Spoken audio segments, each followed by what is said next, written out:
सभी बड़े भाइयों को हमारा प्रणाम एक बार फिर करते हैं कि इंसान हमेशा अपने विचारों से जाना जाता है।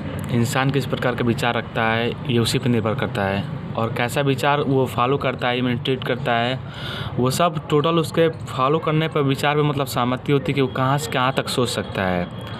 मतलब ये भी तो होता है कि ए टू जेड सोचता है, लेकिन उसके बीच में क्या क्या सोचता है वो भी डिपेंड करता है।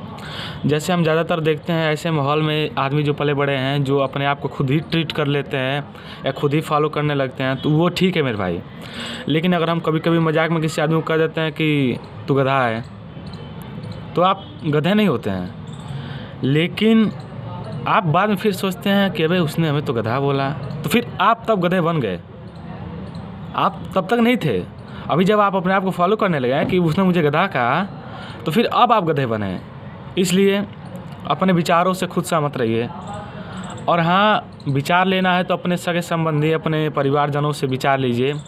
और ये जान लीजिए कि ज़िंदगी में सब फैसले दूसरों से भी नहीं लिया जाता है, कुछ फैसले अपने आप से लिया जाता है। और हाँ, जब दुनिया आपको पागल कहने लगे ना मेरे भाई, तो समझना आप सही ट्रैक पर जा रहे हैं। इसलिए लेकिन हाँ, आपका रास्ता सही रहना चाहिए। ये नहीं कि अब पागल है तो कुछ भी मत करिए। पागल है तो रांची भी चले जाएंगे, आगरा भी चले जाएंगे। पागल है तो पागल का ट्रीट करिए और समझिए हम पागल क्यों हुए हैं और किसके लिए हुए हैं। पागल एक अच्छे लक्ष्य के हुआ जाता है, ना कि फिजूल कार्यों के लिए हो जाता है। पागल का अर्थ इतना सुंदर है कि अगर 3 वर्डों में जुड़ जाएँ आप, तो पागल का अर्थ आप जान जाएंगे। हम सब इंसान को पागल नहीं कहते हैं। क्यों नहीं कहते हैं? क्योंकि पागल जुनून सबके अंदर नहीं होता है। समथिंग एल्स हम जानते हैं कि 2-4% लोगों के अंदर होता है, जिसके अंदर आग होती है, जलन होती है कि आई कैन डू इट, उसको पागल कहा जाता है। पागल का पूरा अर्थ यह होता है, इसमें 3 ही अक्षर, 3 से सवा 3 अक्षर है।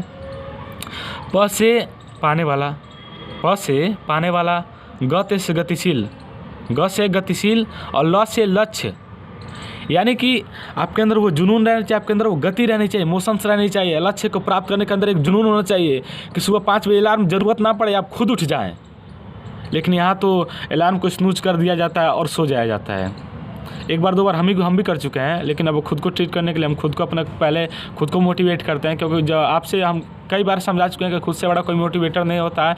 इतने बड़े बड़े जो मोटिवेशनल हमारे वीडियो हमारे दोस्त बनाते थे, संदीप महेश्वरी हुए, सिंह सर हुए, उसके बाद मतलब अनेकों हुए, डॉक्टर उज्जवल पाटनी हुए। ये पहले खुद को ट्रीट किए हैं, पहले खुद को मोटिवेट किए हैं, तब आज इस बुलंदी पर पहुँचे हैं। हम क्या कहना चाहते हैं, बस हमारा इसका कहने का पूर्ण भाव यह है कि जो भी सोचिए लगन मेहनत से सोचिए, और सोचिए मत, सोचने से पहले वो कार्य करने के बारे में सोचिए और उस कार्य को पूरा अंजाम दीजिए कि कहाँ तक हमें करना है। जब आप अपने साकार सपने को धीरे धीरे देखना शुरू करेंगे, तब लगेगा कि हम धीरे धीरे अपने सपने की ओर जा रहे हैं। और तब उसके हिसाब से सोचिए कि हम यहाँ तक इस ट्रैक तक सही गए हैं या फिर गलत गए हैं। सुधारिए, धीरे धीरे प्रयास करने से तो आदमी भी सुधर जाता है, भगवान भी सुधर जाते हैं। क्योंकि गलती भगवान ने भी किया है, इंसान भी करता है। खैर, गलती सबसे होती है। वो ज़्यादातर जितने विद्वान लोग हैं सब गलती किए हैं, फिर ही विद्वान बने हैं, क्योंकि अपनी आदतों को सुधारे हैं। अब ज़्यादा हमेशा हम तो चाहते हैं ज़िंदगी में आप अब हमेशा अच्छे लोग को ट्रीट कीजिए, लेकिन कभी कभी बैड लोग को भी ट्रीट करेंगे ना, तो वो लोग भी अच्छा सलाह दे देते हैं। क्योंकि वो तो आपको बैड सलाह देंगे, लेकिन हो सकता है कि वो बैड सलाह आपके लिए अच्छी इन्फॉर्मेशन हो जाए, क्योंकि उनके मन में तो खोट है, लेकिन आप अच्छे ट्रैक पर जा रहे हैं। इसलिए जो भी करिए एक बार सोचिए। बस हम छोटे छोटे संदेश आपको देना चाहते हैं, बार बार इसलिए देना चाहते हैं कि मेरे भाई, आजकल के युग में ज़्यादातर लोग भाग जाते हैं। जैसे 18 से 22 की जो एज है, 18 से 22, इसी में लोग भागते हैं। इसीलिए हम सोचते हैं कि मेरे भाई अब कोई ना भागे, क्योंकि देखते हैं कि सीटें आजकल कम आ रही है और वैकेंसियाँ मतलब सीटें बहुत ज़्यादा मतलब नहीं रह रही हैं, और फॉर्म बहुत ज़्यादा फिलअप हो रहा है। और सब इसी उम्मीद से बढ़ता है कि हमारा हो जाएगा, लेकिन होता नहीं है। इसलिए विचार करिए, एक बार सोचिए। जय हिंद, जय भारत।